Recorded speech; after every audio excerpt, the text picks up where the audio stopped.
ನಮಸ್ಕಾರ, ನೀವು ಕೇಳ್ತಾ ಇದ್ದೀರಾ ಬೆಳಗಾವಿಯ ಮೊಟ್ಟ ಮೊದಲ ರೇಡಿಯೋ ಕೇಂದ್ರ ವೇಣು ಧ್ವನಿ. ಇದು 90.4 FM KLE ಕನಸು. ನಿಮ್ಮೊಂದಿಗೆ ನಾನು ಮಂಜುನಾಥ್ ಪೈ. ಸ್ನೇಹಿತರೆ, ಇದು ಯುವ ಧ್ವನಿ ಕಾರ್ಯಕ್ರಮ.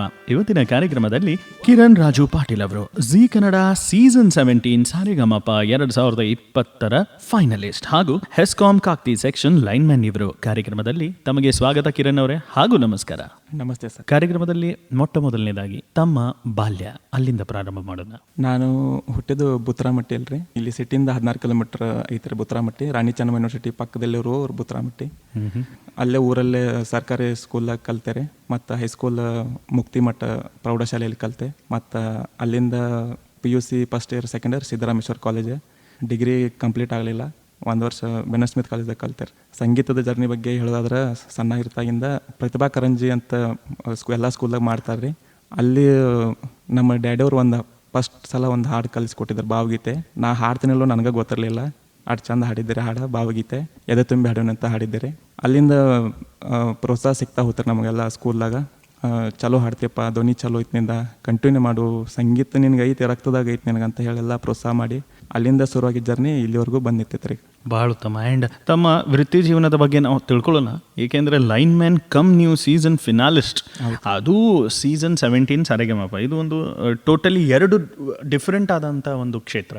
ಈಗ ವೃತ್ತಿ ಜೀವನಕ್ಕಿಂತ ಮುಂಚೆ ತಮ್ಮ ಶಾಲೆಯಲ್ಲಿ ಬರೀ ಗಾಯನದಲ್ಲಿ ಮಾತ್ರ ಅಥವಾ ಪ್ರತಿಭಾ ಕಾರಂಜಿ ಅನ್ನೋ ಒಂದು ಕಾರ್ಯಕ್ರಮದಲ್ಲಿ ಮಾತ್ರ ಆಸಕ್ತಿ ಇತ್ತಾ, ಅಥವಾ ಕ್ರೀಡೆಯಲ್ಲಿ ಇತ್ತಾ? ಅದ್ರ ಬಗ್ಗೆನೂ ಸ್ವಲ್ಪ ತಿಳಿಸಿ. ಕ್ರೀಡೆ ಒಳಗೂ ಇತ್ತು ನನಗೆ.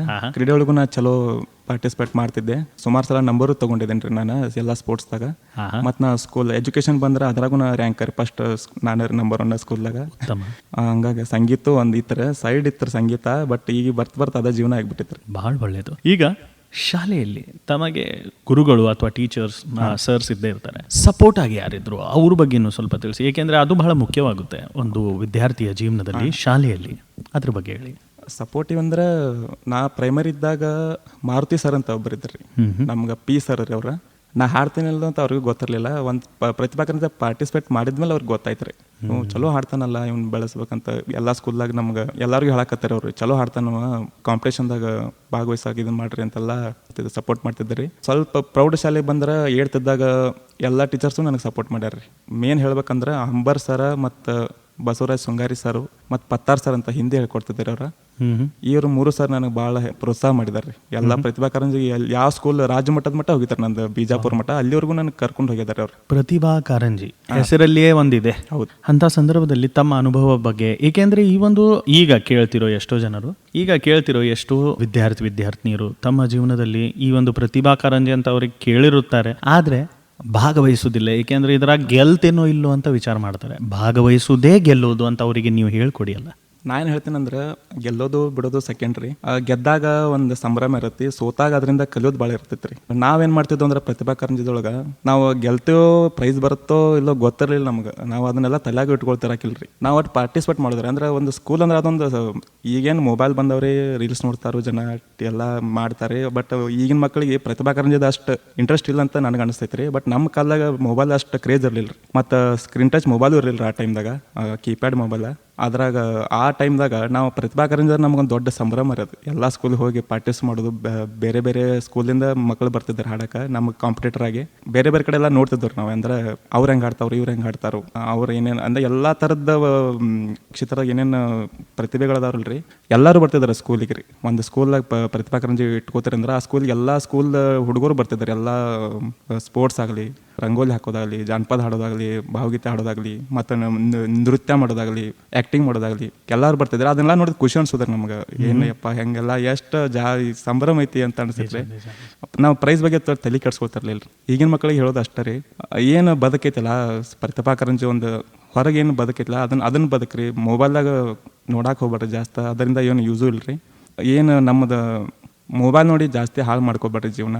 ಮತ್ತು ನಾ ಏನು ಹೇಳೋದಂದ್ರೆ, ಹೊರಗಿಂದ ಏನು ನಮ್ಗೆ ಸ್ಕೂಲ್ದಾಗ ಸಂಗೀತಕ್ಕೆ ಏನೋ ಒಂದು ಕ್ಷೇತ್ರ ಐತಿ ಅನ್ನೋದ್ಲೆ ಅದ್ರಾಗ ಜಾಸ್ತಿ ಪಾರ್ಟಿಸಿಪೇಟ್ ಮಾಡ್ರಿ ಅಂತ ಹೇಳಕ್ಕೆ ಇಷ್ಟಪಡ್ತೀನಿ ರೀ. ಬಹಳ ಮುಖ್ಯವಾಗಿ ಸ್ಪರ್ಧಾತ್ಮಕ ಒಂದು ಕಾರ್ಯಕ್ರಮದಲ್ಲಿ ಭಾಗವಹಿಸುವಾಗ ತಾವು ಸೋಲನ್ನು ಕಂಡಿರ್ತೀರ. ಆ ಸೋಲನ್ನು ಎದುರಿಸಿದಾಗ ಅಥವಾ ಮೊಟ್ಟ ಮೊದಲನೇ ಬಾರಿಗೆ ನೀವು ಸೋಲನ್ನು ಎದುರಿಸಿದಾಗ ನಿಮ್ಮ ಆ್ಯಟಿಟ್ಯೂಡ್ ಅದ್ರ ಪ್ರತಿ ಹೇಗಿತ್ತು? ಆ ಒಂದು ಸೋಲಿನಿಂದ ಏನು ಕಲ್ತ್ರಿ ಅದ್ರ ಬಗ್ಗೆ ಸ್ವಲ್ಪ?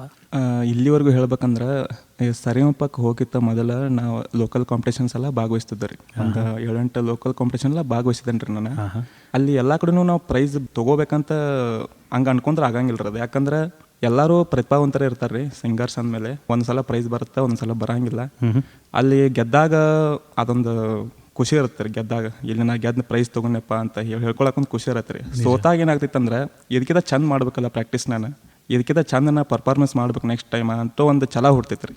ಛಲ ಹೊಡ್ತೈತಿ. ಅಲ್ಲಿಂದ ನಾವು ಕಲಿಯಾಕೆ ರಗಡ್ ಸಿಗ್ತೈತೆ ರೀ. ನಾ ಕಲಿಬೇಕಪ್ಪ ಸಂಗೀತನೂ ಛಲ ಹೊಡ್ತೈತಿ. ಗೆದ್ದವನ್ಕಿಂತ ಸೋತಾವಂಗ ಛಲ ಭಾಳ ಹೊಡ್ತೈತಿ ಅಂತ ನಾ ಹೇಳಕ್ಕೆ ಇಷ್ಟಪಡ್ತೀನಿ ರೀ. ಭಾಳ ಉತ್ತಮವಾಗಿ ತಿಳಿಸಿದ್ರಿ. ಸ್ನೇಹಿತರೆ, ನೀವು ಕೇಳ್ತಾ ಇದ್ದೀರಾ ಬೆಳಗಾವಿಯ ಮೊಟ್ಟ ಮೊದಲ ರೇಡಿಯೋ ಕೇಂದ್ರ ವೇಣು ಧ್ವನಿ. ಇದು 90.4 FM KLE ಕನಸು. ನಿಮ್ಮೊಂದಿಗೆ ನಾನು ಮಂಜುನಾಥ್ ಪೈ. ಇದು ಯುವ ಧ್ವನಿ ಕಾರ್ಯಕ್ರಮ. ಇವತ್ತಿನ ಕಾರ್ಯಕ್ರಮದಲ್ಲಿ ಜಿ ಕನ್ನಡ ಸರಿಗಮಪ 2020 ಸೀಸನ್ 17 ಫೈನಲಿಸ್ಟ್ ಹಾಗೂ ಹೆಸ್ಕಾಂ ಕಾಕ್ತಿ ಸೆಕ್ಷನ್ ಲೈನ್ಮ್ಯಾನ್ ಆದ ಕಿರಣ್ ರಾಜು ಪಾಟೀಲ್ ಅವರು ತಮ್ಮ ಅನುಭವ ಹಂಚ್ಕೋತಾ ಇದ್ದಾರೆ.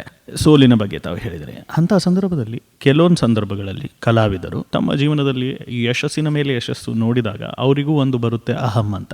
ಅದನ್ನ ಹೇಗೆ ಎದುರಿಸಬೇಕು, ಅದನ್ನ ತಾವು ಹೇಗೆ ಎದುರಿಸಿದ್ರ, ಅದ್ರ ಬಗ್ಗೆ ಸ್ವಲ್ಪ ತಿಳಿಸ್ಬೋದಾ? ಇದ್ರ ಬಗ್ಗೆ ಹೇಳ್ಬೇಕಂದ್ರೆ ಅಹಂ ಅನ್ನೋದು ಕಲಾವಿದರಿಗೆ ಇರಬಾರ್ದಾರೆ. ಆ್ಯಕ್ಚುಲಿ ಆ ಅಹಂ ಬಂತಂದ್ರೆ ಅದು ಅವನ ಬೆಳವಣಿಗೆ ಅಲ್ಲೇ ಸ್ಟಾಪ್ ಅನ್ನಂಗೆ ಅರ್ಥದ. ಆ ಅಹಂ ಬಂತಂದ್ರೆ ಮುಗಿತ್ರೆ ಕತಿ. ನಾ ಏನೋ ದೊಡ್ಡ ಬೆಳೆದು ಬಿಟ್ಟೆ, ಏನೋ ಸಾಧಿಸಿಬಿಟ್ಟೆ ಅಂದ್ರೆ ಅದು ತಲೆಗೆ ಬಂತಂದ್ರೆ ಅದು ಅವನ ಪತನ ಅಲ್ಲಿಂದನೇ ಶುರು ಆಗ್ತಿರೋದು. ನಿಜ. ಅದು ಅಹಂ ಪಟ್ಕೋಬಾರ್ದಾರೆ ಯಾವತ್ತು. ಅದನ್ನು ಚಾಲೆಂಜಾಗಿ ತೊಗೋಬೇಕ್ರಿ. ಎಷ್ಟು ದೊಡ್ಡ ಮಟ್ಟಕ್ಕೆ ಬೆಳೆದ್ರೂ ಹಂಬಲ್ನೆಸ್ ಅನ್ನೋದು ಇರ್ಬೇಕ್ರಿ.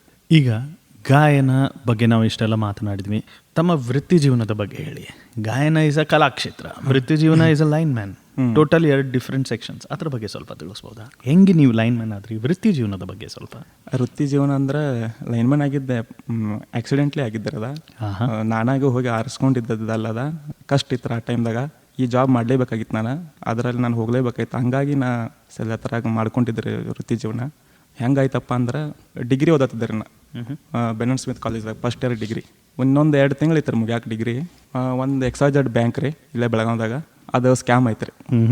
ದುಡ್ಡು ಒಂದು ಸ್ವಲ್ಪ ಅಮೌಂಟ್ ಇತ್ತು ರೀ ಅಲ್ಲಿ. ಒಂದು ದೊಡ್ಡ ಅಮೌಂಟ್ ಅದ. ಅಲ್ಲಿ ದುಡ್ಡು ಇಟ್ಟಿದ್ರು ನಾವು ಫಿಕ್ಸ್ಡ್ ಡಿಪಾಸಿಟ್ ಅಂತೇಳಿ. ಅದೇನಾಯ್ತು ಅಂದ್ರೆ ಸ್ಕ್ಯಾಮ್ ಆಗಿ ದುಡ್ಡು ನಮ್ಮ ಲೈಫ್ ಟೈಮ್ ದುಡ್ಡನ್ನ ಕಳ್ಕೊಂಡ್ಬಿಟ್ಟಿದ್ರಿ ನಾವು. ನಮ್ಮ ತಂದೆ ಇಟ್ಟಿದ್ದೆ ರೀ.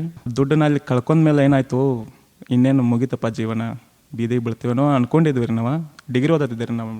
ಆ ದುಡ್ಡು ಏನು ಇಟ್ಟಿರಲ್ಲ ರೀ ಡಿಪಾಸಿಟ್, ಆ ದುಡ್ಡಿನಿಂದ ಬರೋ ಇಂಟ್ರೆಸ್ಟ್ದಾಗ ನಮ್ಮ ಅಪ್ಪ ನಮ್ಮನ್ನ ಇದನ್ನು ಮಾಡಿ ಸಾಕ್ತಿದ್ದಾರೆ ನಮ್ಗೆ. ಎಲ್ಲ ಫೀಸ್ ಕಟ್ಟೋದಾಗಲಿ. ಮತ್ತು ನಮ್ಮ ಡ್ಯಾಡಿ ಬಂದು ಅವರು ಹಾರ್ಮೋನಿಯಂ ನುಡಿಸ್ತಾರೆ.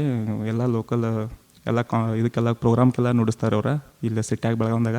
ಬಿಟ್ರೆ ಹೊಲ ಮನಿ ಅದರಿಂದ ಸ್ವಲ್ಪ ದುಡ್ಡು ಬರುತ್ತೆ ರೀ. ಅದರಿಂದ ಜೀವನ ನಡೀತೈತೆ. ಹೆಂಗೋ ಸಣ್ಣದಾಗಿ ಬರ್ತೈತೆ ಇನ್ಕಮ್ ನಡೀತೈತೆ ರೀ. ಆಮೇಲೆ ಏನಾಯಿತು, ಆ ದುಡ್ಡು ಸ್ಕ್ಯಾಮ್ ಆದ್ಮೇಲೆ ಹೋಯ್ತಾರೆ ದುಡ್ಡು. ಅದ ಇನ್ನೇನು ವಾಪಸ್ ಬರಂಗಿಲ್ಲ ಅಂತ ಅನ್ಕೊಂಡಿರಿ ನಾವು. ಇನ್ನೂ ಆದರೂ ಬಂದಿಲ್ಲ ರೀ ದುಡ್ಡು ಅದು. ಆಮೇಲೆ ನನಗೇನಾಯಿತು, ಈ ಹೆಸ್ಕಾಮ್ದಾಗ ಕರೆದ್ರಿ ನಮ್ಮ ಪವರ್ಮೆನ್ನಾಗಿ. ಹಿಂಗೆ ಕರೆದಾರು ಹೆಸ್ಕಾಮ್ ಅಂತ ಹೇಳಿದ್ರು ನಮಗೆಲ್ಲ. ಪೇಪರ್ದಾಗೆಲ್ಲ ಬಂತಿರೋದು, ಪೇಪರ್ದಾಗ ಅಡ್ವರ್ಟೈಸ್ಮೆಂಟ್ ಎಲ್ಲ ಬಂತಿರೋದ. ಮತ್ತು ಇನ್ನು ಹೆಂಗಾರೆ ಮಾಡಿ ಮತ್ತೆ ಜೀವನ ಕಟ್ಕೋಬೇಕಲ್ಲಪ್ಪ, ದುಡ್ಡು ಹೋದಂಗೆ ಹೋಯ್ತು, ಮತ್ತು ಇನ್ನು ಮುಂದೆ ಏನಾರು ಮಾಡಬೇಕು ಜೀವನಕ್ಕೆ ಅಂತ ಹೇಳಿ ನಮ್ಮ ಡ್ಯಾಡಿ ಎಲ್ಲ ನೋಡಿ, ನಮ್ಮೆಲ್ಲ ಕಾಕನ ಮಕ್ಕಳೆಲ್ಲ ಅವರೆಲ್ಲ ಸಜೆಸ್ಟ್ ಮಾಡಿ ಇದ್ರಾಗ ಅಪ್ಲಿಕೇಶನ್ ಹಾಕು ಮತ್ತು ನೋಡೋಣ ಏನಾಗ್ತೈತೆ ಅಂತೇಳಿ ಇದು ಮಾಡಿದರು. ಆಮೇಲೆ ಅಲ್ಲಿ ಅಪ್ಲಿಕೇಶನ್ ಹಾಕಿದ್ಮೇಲೆ ಸಿರ್ಸಿ ಒಳಗೆ ನಂದು ಫಿಸಿಕಲ್ ಇದು ಬಂತಿರೋದು ಟೆಸ್ಟ್ ಬಂತ್ರಿ ಎಲ್ಲ. ಅಲ್ಲೆಲ್ಲ ಪಾಸಾಗಿ ಆಮೇಲೆ ಸೆಲೆಕ್ಟ್ ಆಗಿ ಜಾಬ್ ಮಾಡಕತ್ತೀರಿ ನಾ. ವೃತ್ತಿ ಜೀವನ ಶುರು ಮಾಡಿದ್ರಿ. ಇಲ್ಲಿ ಕಡೆ ನಾನು ಡಿಗ್ರಿ ಏನು ಓದಾತಿದ್ದೆಲ್ರಿ. 1 ವರ್ಷ ಕಂಪ್ಲೀಟ್ ಆಯಿತು. ಆಮೇಲೆ ಇನ್ನೂ 2 ವರ್ಷ ಇತ್ತು ಡಿಗ್ರಿ ರೀ. ಅದನ್ನು ಡಿಗ್ರಿ ಮಾಡೋಕ್ಕಾಗಲಿಲ್ಲ ನನಗೆ. ಎಕ್ಸಾಮ್ ಕಟ್ಟೋಕ್ಕಾಗಲಿಲ್ಲ, ಎಕ್ಸ್ಟರ್ನಲ್ಲೂ ಕಟ್ಟೋಕ್ಕಾಗಲಿಲ್ಲ ನನಗೆ. ಜಾಬ್ದಾಗ ಅದನ್ನು ನನಗೆ ಅದಷ್ಟು ಇದು ಅನಿಸ್ಲಿಲ್ಲ. ಡಿಗ್ರಿ ಮಾಡ್ಬೇಕಂತ ಇಂಥ ಟೈಮ್ದಾಗ ಕಂಟಿನ್ಯೂ ಮಾಡ್ಬೇಕಂತ ನನಗೆ ಅನಿಸ್ಲಿಲ್ಲ ಅದ. ಹಾಗಾಗಿ ನಾ ಡಿಗ್ರಿ ಇನ್ಕಂಪ್ಲೀಟ್ ಆಯ್ತು ರೀ ನಂದು. ಹಂಗೆ ಜಾಬ್ ಮಾಡ್ಕೋತ ಇನ್ನು ಲೈಫ್ದಾಗ ಬರೀ ಜಾಬ್ ಮಾಡಿದ್ರೆ ಯಾಕೋ ನನಗೆ ಏನೋ ಅನಿಸ್ವಾತಲ್ಲ. ಬರೀ ದುಡ್ಯಾತೇನೋ ಬಿಟ್ಟರೆ ದುಡ್ಡು ಬರತೈತಿ, ಅಲ್ಲಿಂದ ಬರತೈತಿ. ಮತ್ತು ಅದರಿಂದ ನನಗೇನು ಖುಷಿ ಸಿಗತ್ತಲ್ಲ ಜಾಬ್ ಮಾಡತ್ತೇನೆ. ಕರೆ ನೆಮ್ಮದಿ ಇಲ್ಲಲ್ಲ, ಮನಸ್ಸಿಗೆ ನೆಮ್ಮದಿ ಬೇಕಲ್ಲ. ಅವಾಗ ಏನು ಮಾಡಿದೆ, ಸಂಗೀತ ಮತ್ತು ಶುರು ಆಯ್ತು ಅಲ್ಲಿಂದ. ಧಾರವಾಡದಾಗ ನಾ ಸೆಲೆಕ್ಟಾಗಿ ಅಲ್ಲಿ ಡ್ಯೂಟಿ ಮಾಡ್ತಿದ್ದೆ. ನಾ ಸ್ಟಾರ್ಟಿಂಗ್ ನಂದು ವೃತ್ತಿ ಜೀವನ ಶುರು ಆದಾಗ ಧಾರವಾಡದಾಗಿದ್ದೆ. ಅಲ್ಲಿಂದ ನಂದು ಅಲ್ಲಿ ದುಡಿತಿದ್ದೆ. ಅಲ್ಲಿ ನೆಮ್ಮದಿ ಇರಲಿಲ್ಲ ನನಗೆ. ದುಡಿತಿದ್ದೆ ಬಟ್ ನನಗೆ ಮನುಷ್ಯಾಗಿನ ಒಂದು ಮಷಿನ್ ಥರ ವರ್ಕ್ ಮಾಡತ್ತೇನೆ ಇಲ್ಲಿ. ನನಗೂ ಆಸೆಗಳದಾವು, ನೆಮ್ಮದಿ ಬೇಕಲ್ಲ, ನನಗೂ ಶಾಂತಿ ಬೇಕಂತ ನನಗೆ ಅನ್ಸಾಕೈತಿರಿ ನನಗದ. ಅಲ್ಲಿಂದ ಏನು ಮಾಡಿದೆ, ನಾನು ಕರುಕೆದ ಹಾಡಕ್ಕೆ ಶುರು ಮಾಡಿದ್ರೆ ಹಂಗೆ ಮೊಬೈಲಾಗ. ನಾನು ಮ್ಯೂಸಿಕ್ಕು ಮತ್ತು ಸ್ಟಡಿ ಎಲ್ಲ ಬಿಟ್ಟಿದ್ರೆ ನಾ ಜಾಬ್ ಸೇರಿದ್ಮೇಲೆ ಇನ್ನೇನು ಮುಗಿದ ಕತಿ ಅಂತ ಅನ್ಕೊಂಡು ಬಿಟ್ಟಿದ್ದಾರೆ. ಆಮೇಲೆ ಅದು ಹೆಂಗೆ ಬಿಡಕ್ಕೆ ಸಾಧ್ಯ ಆಗಂಗಿಲ್ಲಲ್ರಿ ಯಾವುದಾಗಲಿ, ಅದೆಲ್ಲೋ ಒಂದು ಕಡೆ ಇರ್ತೈತೆ ರೀ ಮನಸ್ಸಾಗ ಮಾಡ್ಬೇಕಂತ ಹೇಳಿ ಅಲ್ಲಿಂದ ಶುರು ಮಾಡಿದ್ರಿ. ಮತ್ತು ಸಂಗೀತ ಅಲ್ಲಿಂದ ಒಂದು ವರ್ಷ ಅಲ್ಲಿ ಡ್ಯೂಟಿ ಮಾಡಿದ್ರಿ ಧಾರವಾಡದಾಗ ಪವರ್ಮನ್ ಆಗಿ ಬೇಲೂರು ಇಂಡಸ್ಟ್ರಿ ಏರಿಯಾದಾಗ ರೀ. ಆಮೇಲೆ ಅಲ್ಲಿಂದ ಒಂದು ವರ್ಷ ವಾಪಸ್ ಬೆಳಗಾವಿಗೆ ಬಂದಿರಿ ಟ್ರಾನ್ಸ್ಫರ್ ಆಗಿ. ಸಂಗೀತದ ಸಂಬಂಧ ಮೇನ್ ರೀ, ಸಂಗೀತ ಮಾಡ್ಬೇಕಂತ ಹೇಳಿ ಅಲ್ಲಿಂದ ಛಲ ಹೆಚ್ಚು ಬಂತು ನನಗೆ ಸಂಗೀತ ಮಾಡ್ಬೇಕಂತ ಹೇಳಿ.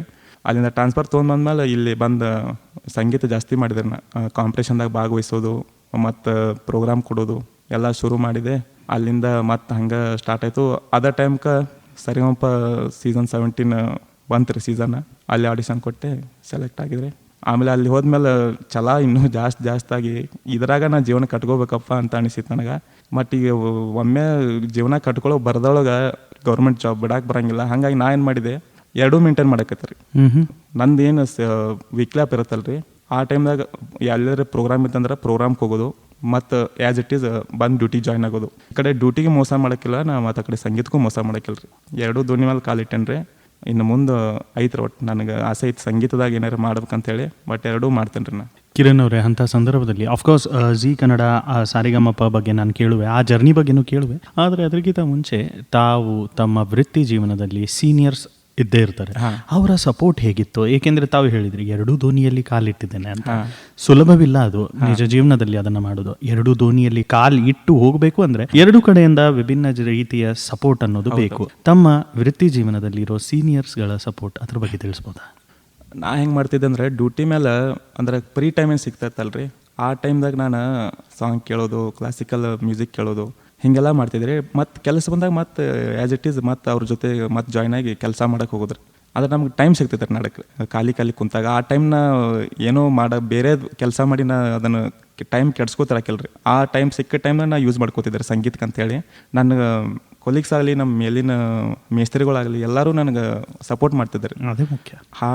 ಚಲೋ ಹಾಡ್ತಿ. ಮತ್ತು ನನಗೆಲ್ಲ ಇಲ್ಲಿ ನೆಹರು ನಗರ ನಮ್ಮ ಆಫೀಸ್ ಐತಲ್ರಿ ಡಿವಿಷನ್, ಇಲ್ಲೆಲ್ಲ ನಮಗೆ ಗಾಂಧಿನಗರದಾಗಲಿ ಇಲ್ಲಿ ನೆಹರು ನಗರ ಆಗಲಿ ಎಲ್ಲ ಕಡೆಯೂ ನಮ್ಗೆ ಕರೆಸಿ ನಮ್ಗೆ ಅವಕಾಶ ಕೊಡ್ತಿದ್ದಾರೆ. ಹಾಡು ಎಲ್ಲ ನಮ್ಮ ಡಿಪಾರ್ಟ್ಮೆಂಟ್ದಾಗ ಪ್ರೋಗ್ರಾಮ್ ಆಗ್ತಿದ್ರು. ಇಲ್ಲಿ ಯಾರ್ದಾರ ರಿಟೈರ್ಮೆಂಟ್ ಫಂಕ್ಷನ್ ಮತ್ತು ಏನಾರು ಕರ್ನಾಟಕ ರಾಜ್ಯೋತ್ಸವ ಮಾಡೋದಾಗಲಿ ಇಲ್ಲೆಲ್ಲ ನಂಗೆ ಕರಿತಿದ್ದಾರೆ ಭಾಳ ಜನ. ನಮ್ಮ ಸೀನಿಯರ್ಸ್ ಎಲ್ಲ, ನಮ್ಮ ಆಫೀಸರ್ AW ಆಫೀಸರ್ಸ್ ಎಲ್ಲ ಕರಿತಿದ್ದಾರೆ. ಸೆಕ್ಷನ್ ಆಫೀಸರ್ಸ್ ಎಲ್ಲ ಬಾ ಹಾಡೋದು ಕರಿಯಾತಾರ, ಹಾಡೋ ಬಾ ಅಂತೇಳಿ, ಹಾಡೋಕ್ಕೆ ಬಾ ಅಂತೇಳಿ ಎಲ್ಲ ಅಲ್ಲೆಲ್ಲ ನಾವೆಲ್ಲ ಹಾಡ್ತಿದ್ದಾರೆ. ಹಂಗೆಲ್ಲ ಭಾಳ ನಮ್ಗೆ ಡಿಪಾರ್ಟ್ಮೆಂಟ್ದಾಗ ಸಪೋರ್ಟ್ ಭಾಳ ಮಾಡಿದ್ದಾರೆ. ಅದೇ ಮುಖ್ಯ. ಅದಕ್ಕೆ ನೀವು ಎರಡೂ ದೋಣಿಯಲ್ಲಿ ಕಾಲಿಟ್ಟು ನಡೆಯಬಹುದು. ಅದೇ ಈಗ ಬನ್ರಿ, ಬಹಳ ಮುಖ್ಯವಾದ ಒಂದು ಪ್ರಶ್ನೆ ಏನಂದ್ರೆ, ಜಿ ಕನ್ನಡ ಫೈನಲಿಸ್ಟ್ ತಾವು. ಅದ್ರ ಬಗ್ಗೆ ಕೇಳೋಕ್ಕಿಂತ ಮುಂಚೆ ತಮ್ಮ ಜೀವನದಲ್ಲಿ ಗೆಳೆಯರ ಒಂದು, ಯಾಕೆಂದ್ರೆ ಗುರು ಹಿರಿಯರ ಬಗ್ಗೆ ಕೇಳಿದೆ ಆಸಕ್ತಿ, ಇದು ನೀವು ಮಾರುತಿ ಸರ್ ಬಗ್ಗೆನೂ ಹೇಳಿದ್ರಿ, ಅಲ್ಲೇ ಗೆಳೆಯರ ಬಗ್ಗೆ ಸ್ವಲ್ಪ ತಿಳಿಸ್ಬಹುದಾ? ಗೆಳೆಯರ ಸಪೋರ್ಟ್ ಹೇಗಿತ್ತು? ಚೈಲ್ಡ್ಹುಡ್ ಫ್ರೆಂಡ್ಸ್ ಹೋದಾರೆ ಊರಾಗ, ಚಡ್ಡಿ ದೋಸ್ತರ್ ಅಂತಾರೆ. ಕರೆಕ್ಟ್. ಅವರೆಲ್ಲ ನಾ ಹಾಡೋದು ಅವ್ರಿಗೆ ಗೊತ್ತಿರಲಿಲ್ಲ ರೀ ಸ್ಟಾರ್ಟಿಂಗ್ ಸಣ್ಣ ಇರ್ತಾಗ. ಬಟ್ ಅವಾಗೇನು ಅಷ್ಟು ಜ್ಞಾನ ಇರಂಗಿಲ್ಲಲ್ರಿ ಸಣ್ಣ ಹುಡುಗರಾಗಿದ್ದರಿಂದ. ಹಾಗಾಗಿ ಅವಾಗಷ್ಟೇನು ಅವ್ರಿಗೆ ಗೊತ್ತಿರಲಿಲ್ಲ. ಅದ ಗೆಳೆಯರು ನನಗೆ ಹೈಸ್ಕೂಲ್ದಾಗ ಫ್ರೆಂಡ್ ಆಗಿ ಬಂದಿರಿ ಒಂದು 4-5 ಜನ. ಅವಾಗ ಅವರಿಗೆ ಚಂದ ಹಾಡ್ತಾನಲ್ಲ ಅಂಥೇಳಿ ನನಗೆಲ್ಲ ಕಡೆ ಇದು ಮಾಡ್ತಿದ್ರು, ಸಪೋರ್ಟ್ ಮಾಡ್ತಿದ್ದಾರೆ ಅವರು. ಎಲ್ಲಕ್ಕೂ ಸಪೋರ್ಟ್ ಇದ್ದಾರೆ ಗೆಳೆಯರ. ಒಂದು 4 ಜನ ಕ್ಲೋಸ್ ಫ್ರೆಂಡ್ಸ್ ಅದಾರ ರೀ, ಅವರೆಲ್ಲ ನನಗೆ ಭಾಳ ಸಪೋರ್ಟ್ ಮಾಡಿದ್ದಾರೆ. ಹೆಲ್ಪ್ ಕರ್ಕೊಂಡು ಹೋಗೋದು, ಪ್ರೋಗ್ರಾಮ್ಗೆಲ್ಲ ಕಾಂಪಿಟೇಷನ್ಸ್ಗೆಲ್ಲ ಕರ್ಕೊಂಡು ಹೋಗಿದ್ರು. ಅವ್ರ ಜೊತೆ ಹೋಗಿದ್ದೇನೆ ಭಾಳಷ್ಟು ಸಲ. ನಾ ಹಾಡಿ ಪಾಪ ಮಿಡ್ನೈಟ್ ಆಗೋವರೆಗೂ, ಮಿಡ್ನೈಟ್ ಮಟ್ಟ ನಡೀತೈತೆ ರೀ ಕಾಂಪಿಟೇಷನ್ಸ್ ಎಲ್ಲ ಆ ಕಡೆ ಒಂದು ಹಳ್ಳಿಯಾಗಲ್ಲ ರೀ. ಅಲ್ಲಿವರೆಗೂ ನನಗೆ ಭಾಳ ಪಾಪ ವೇಟ್ ಮಾಡಿ ನನ್ನ ಜೊತೆ ತಾಳ್ಮೆಯಿಂದ ನಿಂತು ವಾಪಸ್ ಪ್ರೈಸ್ ತೊಗೊಂಡು ಬರುವಾಗೂ ನನಗೆ ನನಗೆ ಸಪೋರ್ಟ್ ಮಾಡ್ಯಾರ ಅವರು, ಕರ್ಕೊಂಡು ಬರೋದಾಗಲಿ ಹೋಗೋದು. ಈಗ ಈ ವಿಷಯ ಕೇಳಿದೆ ಯಾಕೆ ಅಂದರೆ, ತಾವು ಹೇಳಿದ್ರಲ್ಲ ಎರಡೂ ದೋಣಿಯಲ್ಲಿ ಕಾಲಿಟ್ಟು ಬರ್ತಾ ಇದ್ದಾನೆ, ಇದಕ್ಕೆ ಬಹಳಷ್ಟು ಜನ ಸಪೋರ್ಟ್ ಆಗಿ ತಮ್ಮ ಜೀವನದಲ್ಲಿ ನಿಂತಿದ್ದಾರೆ. ಈಗ ಬಹಳ ಮುಖ್ಯವಾದ ವಿಷಯ, ಜಿ ಕನ್ನಡ ಸರಿಗಮಪ ಫೈನಲಿಸ್ಟ್ ತಾವು. ಆದರೆ ಅಲ್ಲಿ ಮೆಗಾ ಆಡಿಷನ್ನಲ್ಲಿ ಎಸ್ಪೆಷಲಿ ತಾವು ಹಾಡಿರುವ ಹಾಡು, ಅದು ಯಾವ ಹಾಡಿನಿಂದ ನೀವು ಸೆಲೆಕ್ಟ್ ಆದರೆ ಅದ್ರ ಬಗ್ಗೆನೂ ತಿಳಿಸಿ, ಹಾಡನ್ನು ಹಾಡಿ. ನಾನು ಮೆಗಾ ಆಡಿಷನ್ದಾಗ ಗುಲ್ಬರ್ಗ ಸೈಡ್ ಒಬ್ಬರ ಮಹಾಂತ ಮಡಿವಾಳೇಶ್ವರ ಅಂತ ಒಬ್ಬರು ದೇವ್ರ ಇತರ, ಅವರೇ ಒಂದು ಬರ್ದಿರುವಂಥ ಯಾಕೆ ಚಿಂತೆ ಮಾಡುತ್ತಿ ಎಲೆ ಮನೆಯುವಂಥ ಒಂದು ತತ್ವಪದ ರೀ. ಆ ಹಾಡನ್ನು ನಾನು ಆಡಿಷನ್ದಾಗ ಹಾಡಿ 3 ಜನ ಜಡ್ಜಸ್ ಒಂದೇ ಪೆಟ್ಟಿಗೆ ನನಗೆ ಬಜರ್ ಓದ್ತಿದ್ದಾರೆ ಅವ್ರ ಸೆಲೆಕ್ಟ್ ಮಾಡಕ್ಕೆ. ಆ ಹಾಡನ್ನು ನಿಮ್ಮ ಮುಂದೆ ಹಾಡ್ತೀನಿ ರೀ. ಈಗ ಯಾಕೆ ಚಿಂತೆ ಮಾಡತಿ ಎಲೆ ಮನವೇ ನಿನಗ, ಯಾಕೆ ಚಿಂತೆ ಮಾಡತಿ ಎಲೆ ಮನವೇ ನಿನಗ, ಯಾತರ ಸುಖವಿಲ್ಲ ಎಲೆ ಮನವೇ, ಲೋಕನಾಥನ ಧ್ಯಾನವ ಮಾಡಿ ಲೋಕನಾಥನ ಧ್ಯಾನವ ಮಾಡಿ ಸಾಕಾರ ಮಾಡಿಕೊಂಡು ಇರುಮನವೇ ಸಾಕಾರ ಮಾಡಿಕೊಂಡು ಇರುಮನವೇ ಯಾಕೆ ಚಿಂತೆ ಮಾಡತಿ ಎಲೆ ಮನವೇ ನಿನಗ ಯಾತರ ಸುಖವಿಲ್ಲ ಎಲೆ ಮನವೇ ನಿನಗ ಯಾತರ ಸುಖವಿಲ್ಲ ಎಲೆ ಮನವೇ. ಈ ಒಂದು ಹಾಡನ್ನ ನಾನು ಮೆಗಾಡಿಷನ್ದಾಗ ಹಾಡಿದ್ದೆ ಸರ್. ಯಾರ್ಯಾರು ಬಜಾರ್ ಒತ್ತಿದ್ರು? VP ಸರು, ಅರ್ಜುನ್ ಜನ್ಯ ಸರ್ ಮತ್ತು ರಾಜಕೃಷ್ಣನ್ ಸರ್, ಈ ಮೂರು ಮತ್ತು ಹಂಸಲೇಖ ಸರು ಮೆಗಾಡಿಷನ್ದಾಗ ಸೆಲೆಕ್ಟ್ ಮಾಡೋ 4 ಪ್ಯಾನೆಲಾಗ ಕೂತಿದ್ದಾರೆ. ಅವ್ರ 4 ಮಂದಿ ಒಂದೇ ಸಲ ಬಜಾರತಿ ನಾನು ಸೆಲೆಕ್ಟ್ ಮಾಡಿದ್ದೆ. ಇವರೆಲ್ಲರೂ ದಿಗ್ಗಜರು. ಹೌದು, ಸಂಗೀತ ಕ್ಷೇತ್ರದ ದಿಗ್ಗಜರು, ಎಸ್ಪೆಷಲಿ ನಮ್ಮ ಕನ್ನಡ ಚಿತ್ರರಂಗದ ದಿಗ್ಗಜರು. ಹಂಸಲೇಖ ಸರ್ ಆಗಿರಲಿ, ನಾದ ಬ್ರಹ್ಮ ಅಂತಾನೆ ಅವ್ರಿಗೆ ಹೇಳ್ತಾರೆ. ಅವ್ರ ಬಗ್ಗೆನೂ ಕೇಳ್ತೇನೆ ಒಂದೊಂದಾಗಿ. ಆದರೆ ಈಗ ಸೆಲೆಕ್ಷನ್ಗಿಂತ ಮುಂಚೆ, ಆಡಿಷನ್ಗೆ ತಾವು ಹೋಗುವಾಗ ತಮ್ಮ ಮನಸ್ಸಿನಲ್ಲಿ ಏನಿತ್ತು? ಹೋಗೋಕ್ಕಿಂತ ಮುಂಚೆ ತಯಾರಿಕೆ ಆದರೂ ಮಾಡಿರ್ತೀರ, ಅದ್ರ ಬಗ್ಗೆ ಸ್ವಲ್ಪ ತಿಳಿಸಿ. ತಯಾರಿ ಅಂದ್ರೆ ನಾವು ಈ ಸರಿಗಮಪ ಅನ್ನೋ ಒಂದು ಶೋ ಏನೈತಲ್ರಿ, ಈ ಕಡೆ ಯಾವ ಸೆಲೆಬ್ರಿಟಿಗಳದು ನಾ ಮುಖಗಳು ನೋಡಿಲ್ರಿ. ಯಾವುದು ಬೆಂಗಳೂರದಾಗ ಏನು ಸೆಲೆಬ್ರಿಟೀಸ್ ಅದಾರಲ್ಲ, ಇವು ಹುಟ್ಟಿದಾಗಿಂದ ನಾ ಇಲ್ಲಿವರೆಗೂ ಮುಖಾನ ನೋಡಿಲ್ರಿ ಜಾಸ್ತಿ. ಸರಿಗಮಪ ಒಂದು ಆಡಿಷನ್ ಟಿವ್ಯಾಗ ಅಡ್ವರ್ಟೈಸ್ಮೆಂಟ್ ಬಂತ್ರಿ ಅದ. ಮತ್ತು ಹಿಂಗೆ ಮೊಬೈಲಾಗೂ ಕೆಲವು ನನ್ನ ಫ್ರೆಂಡ್ಸ್ ಎಲ್ಲ ತೋರಿಸಿದ್ರು ಇದಕ್ಕೆ ಆಡಿಷನ್ ಕೊಡು ಅಂತೇಳಿ. ನಂದು ಒಂದು ಕನಸು ಏನಿತ್ತಪ್ಪ ಅಂದ್ರೆ, ನಾ ಸಣ್ಣ ಇರುವಾಗ ಎದೆ ತುಂಬಿ ಹಾಡನ್ನು SPB ಸರ್ ಏನು ನಡೆಸ್ತಿದ್ದಾರಲ್ರಿ, ಅದೊಂದು ನನಗೆ ಭಾಳ ಇಷ್ಟ ಆಯ್ತು. ಅಲ್ಲಿ ನಾ ಏನಾರು ನನಗೆ ಅಲ್ಲಿ ಕನಸಿತ್ತು, ನಾ ತಯಾರಿಲ್ಲ. ನನಗೆ ಆ ಟೈಮ್ದಾಗ ನಾನು ಸಂಗೀತ ಕಲ್ತಿರ್ಲಿಲ್ಲ. ಆ ನೋಡೋ ಹೊತ್ತಿಗೆ ನನಗೆ ಏನಾಗ್ತಿತ್ತು ಅಂದ್ರೆ, ನಾನು ಇಲ್ಲಿ ನಿತ್ತ ಅಲ್ಲಿ ಹಾಡಿದ್ರೆ ಹೆಂಗಿರುತ್ತೆ ಅಂತ ನನಗೊಂದು ಇಮ್ಯಾಜಿನೇಷನ್ ರೀ, ಅಂದ್ರೆ ಮ್ಯಾನಿಫೆಸ್ಟೇಷನ್ ಅಂತಾರಲ್ರಿ, ಅದನ್ನ ಹಂಗೆ ಆ ಟೈಮ್ಗೆ ನನಗೆ ಆ ಪದ ನನಗೆ ಗೊತ್ತಿರಲಿಲ್ಲ. ಮ್ಯಾನಿಫೆಸ್ಟೇಷನ್ ಅಂತ ಏನನ್ನೋದು ನನಗೆ ಗೊತ್ತಿಲ್ಲ. ಬಟ್ ಆ ಟೈಮ್ಗೆ ನನಗೆ ಹಂಗೆ ವಿಜುವಲೈಸೇಷನ್ ಮಾಡ್ಕೋತಿದ್ದಾರೆ ನಮ್ಮ ಮೈಂಡ್ದಾಗ. ಇಲ್ಲಿ ನಿಂತು ಹಾಡಿದ್ರೆ ನನಗೆ ಅವ್ರು ಕಮೆಂಟಿಂಗ್ ಕೊಡ್ತಾರೆ, ನಾ ಹಿಂಗೆ ಹಾಡಿದ ಚಲೋ ಹಾಡಿದ್ರೆ ನನಗೆ ಅವ್ರು ಹಿಂಗೆ ಹೊಗಳ್ತಾರೆ, ಹಿಂಗೆಲ್ಲ ಅನಿಸ್ತಿರ್ತಾರೆ ನನಗೆ. ಬಟ್ ನಾವು ಸರಿಗಮಪ ಸೀಸನ್ 2020 ಸೀಸನ್ 17 ನಾ ಆಡಿಷನ್ ಕೊಡೋ ಹೊತ್ತಿಗೆ ಎದೆ ತುಂಬಿ ಹಾಡಿನ ಅನ್ನೋ ಶೋ ಬಂದಾಗಿತ್ತಾರದ, ಸ್ಟಾಪ್ ಆಗಿತ್ತು. ಸರಿಗಮಪ ಬತ್ರಿ ಸೀಸನ್ ಜಿ ಕನ್ನಡದಾಗ. ಅಲ್ಲಿ ಏನಾಯ್ತು, ಅದು ಶೋ ನೋಡ್ತಿದ್ದಾರೆ ನಾ ಜಿ ಕನ್ನಡದಾಗ. ಸೀಸನ್ 10 ಹಿಂದ್ಗಡೆ ಏನು ಸೀಸನ್ಸ್ ಅದಾವಲ್ರಿ, 1ರಿಂದ ಏನು ಶುರುವಾಗಿದಾವಲ್ಲ ಸೀಸನ್ ಸರಿಗಮಪ, ಅವೆಲ್ಲ ಈ ಕಡೆ ನಮ್ಮ ಉತ್ತರ ಕನ್ನಡ ಕಡೆ ಏನು ಆ ಕಡೆ ಈ ಕಡೆ ಹೆಚ್ಚು ಆ ಥರದ ಇದಿರಲಿಲ್ಲ, ಪಾಪ್ಯುಲೇಷನ್ ಏನಂತಾರೆ ಅದು ಪಾಪ್ಯುಲರ್ ಇರಲಿಲ್ಲ ಆ ಶೋ. ಈ ಕಡೆ ಚೆನ್ನಪ್ಪ ಬಂದ್ರಲ್ರಿ ಸೀಸನ್ 10, ಮತ್ತು ಸುನಿಲ್ ಗುಜಗೊಂಡ, ಮತ್ತು ನಮ್ಮ ಜ್ಞಾನೇಶಿ, ನಮ್ಮ ಬೆಳಗಾವಿ ವಿಶ್ವಪ್ರಸಾದ್ ಗಾಣಿಗಿ, ಇವರೆಲ್ಲ ಅಲ್ಲಿ ಸೆಲೆಕ್ಟ್ ಆಗಿದ್ದು ನೋಡಿ ನನಗೊಂಥರ ಇದು ಬರಕೈತೆ ರೀ, ಹುಮ್ಮಸ್ ಬರಕೈತಿ, ನಾನು ಮಾಡ್ಬೇಕಲ್ಲ ಅಂತ ಹೇಳಿ. ಇಷ್ಟೆಲ್ಲ ಚಲೋ ಹಾಡ್ತೇನೆ ಮತ್ತು ನಾ ಯಾಕೆ ಅಲ್ಲಿ ಹೋಗ್ಬಾರ್ದಂತ ನನಗೊಂದು ಛಲ ಬಂತು ರೀ. ಆಮೇಲೆ ಏನು ಮಾಡಿದೆ, ರಾಮತೀರ್ಥ ನಗರದಾಗ ಆಡಿಷನ್ ಐತೆ ಅಂತ ಗೊತ್ತಾಯಿತು. ನಾ ಆ ಟೈಮ್ದಾಗ ನಾ ಡ್ಯೂಟಿ ಮೇಲೆ ಇದ್ದೆ ರೀ, ಡ್ಯೂಟಿ ಮಾಡತ್ತಿದ್ದೆ ರೀ ಹೊಣಗ ಇಂಡಸ್ಟ್ರಿಯಲ್ ಏರಿಯಾದಾಗ. ಆ ಆಡಿಷನ್ ಬಂದಾಗ ಹಿಂಗೆ ಬಂತೇನೆ, ನಾ ಏನು ಡ್ಯೂಟಿ ಮಾಡ್ತಿದ್ದೆ, ಅಲ್ಲಿಂದ ನಾ ಅದೇ ಡ್ರೆಸ್ ಮೇಲೆ ಆಡಿಷನ್ಗೆ ಬಂದ್ರಿ. ಆಡಿಷನ್ ಕೊಡಕ್ಕೆ ಬಂದೆ ನಾ ಡ್ಯೂಟಿ ಮೇಲೆ. ಅದೇ ಡ್ರೆಸ್ ಮೇಲೆ ನಾ ಹಾಡಿದ್ರಿ, ಯಾಕೆ ಚಿಂತೆ ಮಾಡ್ತಿ ಎಲೆ ಮನೆ ಇದೇ ಹಾಡನ್ನ ನಾನು ಅವ್ರ ಮುಂದೆ ಆಡಿಷನ್ ಕೊಟ್ಟಿದ್ದೆ. ಅವ್ರಿಗೂ ಇಂಪ್ರೆಸ್ ಆಯ್ತಾರೆ. ಅದು ಜಡ್ಜಸ್ ಆಗಿ ನಿಹಾಲ್ ವಿಜೇತ ಮತ್ತು ವಸುಶ್ರೀ ಹಳೆಮನೆ ಅಂತ ನಮ್ಮ ಸರಿಗಮಪ ಕೋ ಕಂಟೆಸ್ಟೆಂಟ್ಸ್ ಏನದಾರಲ್ರಿ, ನನ್ಕಿಂತ ಮೊದಲಿನ ಸೀಸನ್ ಸಿಂಗರ್ಸ್ ಅದಾರಲ್ಲ, ಪಾಪ್ಯುಲರ್ ಸಿಂಗರ್ಸ್, ಅವರ ಬಂದಿದ್ರು ಆಡಿಷನ್ ತೊಗೊಳಕ್ಕೆ. ಅವರ ಸೆಲೆಕ್ಟ್ ಮಾಡಿದ್ರು ನಾನು ಇಲ್ಲಿ ಬೆಳಗಾವಿದಾಗ ಫಸ್ಟ್ ಆಡಿಷನ್. ಈಗ ಆ ದಿಗ್ಗಜರ ಬಗ್ಗೆ ಮಾತನಾಡೋಣ. ಸ್ವರ ವಿಜಯ್ ಪ್ರಕಾಶ್ ಸರ್ ಆಗಿರ್ಬೋದು, ರಾಜೇಶ್ ಕೃಷ್ಣನ್ ಸರ್ ಆಗಿರ್ಬೋದು, ಅರ್ಜುನ್ ಜನ್ಯ ಸರ್, ನಾದಬ್ರಹ್ಮ, ಹಂಸಲೇಖ ಸರ್, ಅವರು ತಮಗೆ ಯಾವ ರೀತಿ ಮಾರ್ಗದರ್ಶನ ಕೊಟ್ಟರು ಅದ್ರ ಬಗ್ಗೆ ತಿಳಿಸಿ. ಅವ್ರ ಬಗ್ಗೆ ಹೇಳ್ಬೇಕಂದ್ರೆ, ಇಲ್ಲಿಂದ ಸೆಲೆಕ್ಟ್ ಆಗಿ ನಾ ಏನು ಬೆಂಗಳೂರಿಗೆ ಹೋದ್ನಲ್ರಿ ಸೆಕೆಂಡ್ ರೌಂಡ್, ಅಲ್ಲಿ ನಂದು ಜಿ ಆಫೀಸ್ದಾಗ ನನಗೆ ಸೆಲೆಕ್ಟ್ ಆಯ್ತು ರೀ. ಸೆಕೆಂಡ್ ಆಡಿಷನ್ ಅಲ್ಲೇ ಇತ್ತು ನಮ್ದು. ಅಲ್ಲಿ ಒಂದು ಸೆಲೆಕ್ಟ್ ಆಗಿ ಮೆಗಾ ಆಡಿಷನ್ಗೆ ಬಂತ್ರಿ. Mega audition ಅಬ್ಬನಾಡು studio ಚಿಕ್ಕಲ್ ಸಂದ್ರ ಏರಿಯಾದಾಗ ಆಗ್ತಿತ್ತದ. ಅಲ್ಲಿ ಅಬ್ಬನಾಡು ಸ್ಟುಡಿಯೋದಾಗ ನಂದು ಆಡಿಷನ್ ಆಯ್ತು ರೀ. ಅಲ್ಲಿ ಸೆಲೆಕ್ಟ್ ಆದಮೇಲೆ ಇನ್ನು ಮುಂದಿನ ರೌಂಡ್ಸ್ ಎಲ್ಲ ಒಳಗೆ ಹೋಗಿಬಿಟ್ರೆ ಸೆಲೆಕ್ಟ್ ಆಗಿ ನಾನು ಒಳಗೆ ಹೋಗಿಬಿಟ್ಟೆ. ಅಲ್ಲಿಂದ ನೆಕ್ಸ್ಟ್ ಫಸ್ಟ್ ರೌಂಡ ಸೆಕೆಂಡ್ ರೌಂಡ ಹಿಂಗೆಲ್ಲ ಶುರು ಆಗ್ತಾರೆ. ಸಾಂಗ್ ಮೆಲೋಡಿ ರೌಂಡ, ಜಾನಪದ ರೌಂಡ್ ಹಿಂಗೆಲ್ಲ ಶುರು ಆಗೈತ್ರು. ಅಲ್ಲಿ ಫಸ್ಟ್ 3 ರೌಂಡ್ಸ್ ನನಗೆ ಕಾನ್ಫಿಡೆನ್ಸ್ ಇರಲಿಲ್ಲ ರೀ, ನರ್ವಸ್ ಆಗ್ತಿದ್ದೆ. ಯಾಕಂದ್ರೆ ಅಂಥ ಸ್ಟೇಜ್ ನೋಡಿದ್ದೆ ಲೈಫ್ದಾಗ ಫಸ್ಟ್ ಟೈಮ್ ನಾನು. ಮತ್ತು ಅದು ದಿಗ್ಗಜರ ಮುಂದೆ ನಿಂತು ಹಾಡೋದಂದ್ರೆ ಅದು ಸಾಮಾನ್ಯ ವಿಷಯ ಅಲ್ರಿ. ಅದ ನಾವೇನು ಹಾಡ್ತಿದ್ರು ನಮ್ಮ ಅಪೋಸಿಟಾಗಿ ನಿಂತು ಕೇಳ್ತಿದ್ದಾರೆ ಅವರು ಜಡ್ಜಸ್ಗಳು ರೀ. ಅಲ್ಲಿಂದ 3 ರೌಂಡ್ ನನಗೆ ಅಷ್ಟು ಕಾನ್ಫಿಡೆನ್ಸ್ ಇರಲಿಲ್ಲ ರೀ, ನರ್ವಸ್ ಆಗ್ತಿತ್ತು, ಸಮಾಧಾನ ಇರಲಿಲ್ಲ. ಆ ಕಡೆ ಈ ಕಡೆ ನೋಡ್ತಾ ಹಾಡ್ತಿದ್ದಾರೆ ನಾನು. ಅಂದ್ರೆ ಹಾಡನ್ನು ಪೂರ್ತಿಯಾಗಿ ನಾ ಅನುಭವಿಸ್ಕೊಂಡು ಹಾಡ್ತಿರಕ್ಕಿಲ್ಲ. ಹಂಗೆ ಹಾಡ್ಬೇಕಂತ ಅನ್ಕೊಂಡು ಹೋದ್ರು ಸಹ ನನಗೆ ಹಾಡಕ್ಕಾಗ್ತಿರಲಿಲ್ಲ. ಅವ್ರನ್ನೆಲ್ಲ ನೋಡಿ, ಮಂದಿನೆಲ್ಲ ನೋಡಿ, ಆ ಸ್ಟೇಜ್ ಮೇಲೆ ನೋಡಿ. ಯಾಕಂದ್ರೆ ಆ ಸ್ಟೇಜದ ಗತ್ತ ಹಂಗೈತಿ ಅದು. ಸರಿಗಮಪ ಸ್ಟೇಜ್ ಅಂದ್ರೆ ಅದು ಸಾಮಾನ್ಯ ಅಲ್ರಿ. ಅದು ಅಲ್ಲಿ ನಿಂತು ಹಾಡೋದಂದ್ರೆ ಅದು ಎಷ್ಟೋ ಜನರಿಗೆ ಕನಸೈತೆ ರೀ. ಆ ಸ್ಟೇಜ್ ನಮಗೆ ಸಿಕ್ಕೈತಂದ್ರೆ ನಾವು ಅದಕ್ಕೆ ಹೆಮ್ಮೆ ಪಡ್ಬೇಕಾಗ್ತೈತೆ ರೀ. ಯಾಕಂದ್ರೆ ಆ ಸ್ಟೇಜ್ ಅಲ್ಲಿ ನಿಂತಾಗ ಅದರ ವೈಬ್ರೇಷನ್ ಬೇರೆ ಇರ್ತೈತೆ ರೀ. ಆ ಸ್ಟೇಜ್ ಮೇಲೆ ನಿಂತಾಗ ಅಲ್ಲಿ ಹಾಡ್ಬೇಕಾದ್ರೆ ಒಂದು 3 ರೌಂಡ್ ನಾ ಸರಿ ನಂದು ಪೂರ್ತಿ 100% ನನಗೆ ಕೊಡೋಕ್ಕಾಗಲಿಲ್ಲ ರೀ, ಪರ್ಫಾರ್ಮೆನ್ಸ್ ಕೊಡೋಕ್ಕಾಗಲಿಲ್ಲ. ಆಮೇಲೆ ಅವ್ರೇನು ವಿಜಯ್ ಪ್ರಕಾಶ್ ಸರ್ ನನಗೇನು ಇದನ್ನು ಮಾಡಿ ಸಜೆಸ್ಟ್ ಮಾಡಿರಿ ಅಂದ್ರೆ, ಕಣ್ಣು ಮುಚ್ಕೊಂಡು ಹಾಡು, ನೀ ಆ ಕಡೆ ಈ ಕಡೆ ನೋಡ್ಕೊಂಡು ಹಾಡಬೇಡ, ಕಣ್ಣು ಮುಚ್ಕೊಂಡು ಹಾಡು, ಚಂಚಲ ಆಗಬೇಡ, ಒಟ್ಟು ಅವ್ರನ್ನ ಇವ್ರನ್ನ ನೋಡಿ ಮೂಡ್ ಅಪ್ಸೆಟ್ ಮಾಡ್ಕೋಬೇಡ, ಕಣ್ಣು ಮುಚ್ಕೊಂಡು ಹಾಡು, ನೀ ಏನು ಅನ್ಕೊಂಡೆಲ್ಲ ಅದು ಕರೆಕ್ಟ್ ಬರ್ತೈತೆ ಅಂತ ಹೇಳಿ ಅಲ್ಲಿಂದ ನನಗೆ ಅವ್ರು ಪ್ರೋತ್ಸಾಹ ಮಾಡಿದ್ದಾರೆ, ಸಜೆಷನ್ ಕೊಟ್ಟರೆ ಅವ್ರು ಹೇಳಿದ್ಮೇಲೆ ನಾ ಕಣ್ಣು ಮುಚ್ಕೊಂಡು ಹಾಡಕ್ಕೆ ಶುರು ಮಾಡಿದರೆ 1-2-4-5 ಎಪಿಸೋಡ್ ಎಲ್ಲ ಚಲೋ ಆಗ್ತಾ ಬಂತಾರೆ ಅಲ್ಲಿಂದ. ಮತ್ತು ಹಂಸಲೇಖ ಸರ್ ಬಗ್ಗೆ ಹೇಳ್ಬೇಕಂದ್ರೆ, ನಾ ಮೆಗಾಡಿಷನ್ದಾಗ ಹಾಡಿದ್ದು ಹಾಡು ಕೇಳ್ರಿ ಅವ್ರು ಕಣ್ಣೀರು ಹಾಕ್ಯಾರ ಸರ್. ನನಗೆ ಗುಲಾಮಲಿ ಇವ್ರು ಅದಲ್ರಿ, ಗುಲಾಮಲಿ ಸರ್ ಅದಾರಲ್ರಿ, ಗಜಲ್ ಹಾಡ್ತಾರಲ್ಲ, ಅವ್ರಿಗೆ ಅವರು ಎಳೆ ವಯಸ್ಸಿದ್ದಾಗ ಹೆಂಗೆ ಹಾಡ್ತಿದಾರಲ್ಲ ಹಂಗೈತಿ ನಿನ್ನ ಧ್ವನಿ. ಮತ್ತು ರಾಜ್ಕುಮಾರ್ ಅವರು ಮತ್ತು ಮೊಹಮ್ಮದ್ ರಫಿ ಅವರು ಮಿಕ್ಸ್ ಮಾಡಿದರೆ ಯಾವ ವಾಯ್ಸ್ ಬರ್ತಲ್ಲ, ನಿನ್ನ ಧ್ವನಿ ಹಂಗೈತೆ ಅಂತ ನನಗೆ ಆ ಟೈಪ್ ನನಗೆ ಹೊಗಳಿದ್ರಿ ಅವ್ರ. ಆಮೇಲೆ ಅಲ್ಲಿಂದ ಜರ್ನಿ ಸ್ಟಾರ್ಟ್ ಅಲ್ಲ ಸರಿಗಮಪ. ಸ್ವಲ್ಪ ಪರ್ಫಾರ್ಮೆನ್ಸ್ಗಳು ಒಂದೊಂದು ಡಲ್ ಹೊಡಿತಿದ್ರು ನಾನು, ಯಾಕಂದ್ರೆ ಫಸ್ಟ್ ಸಲ ನೋಡಿದ್ದು ಸ್ಟೇಜ್, ಕಾನ್ಫಿಡೆನ್ಸ್ ಇರಲಿಲ್ಲ ರೀ. ಅವ್ರು ಆಮೇಲೆ ನಡಕ್ಕೆ ಏನು ನನಗೆ ಸಜೆಸ್ಟ್ ಮಾಡ್ತಿರಲ್ರಿ, ಸಜೆಷನ್ ಕೊಡ್ತಿದ್ರಲ್ಲ ಕಮೆಂಟ್ ಮಾಡುವಾಗ, ಅದನ್ನೆಲ್ಲ ನಾ ತಲೆಯಾಗ ಫಾಲೋ ಮಾಡ್ಕೊಳ್ತಾ ಹೋದರೆ ನೆಕ್ಸ್ಟ್ ಬರ್ತಾ ಒಂದೊಂದು ಎಪಿಸೋಡಕ್ಕೆ ನಾನು ಇಂಪ್ರೂವ್ ಆಗ್ತಾ ಬಂದೆ ಅಲ್ಲಿ ಪರ್ಫಾರ್ಮೆನ್ಸ್ ಕೊಡುವಾಗ.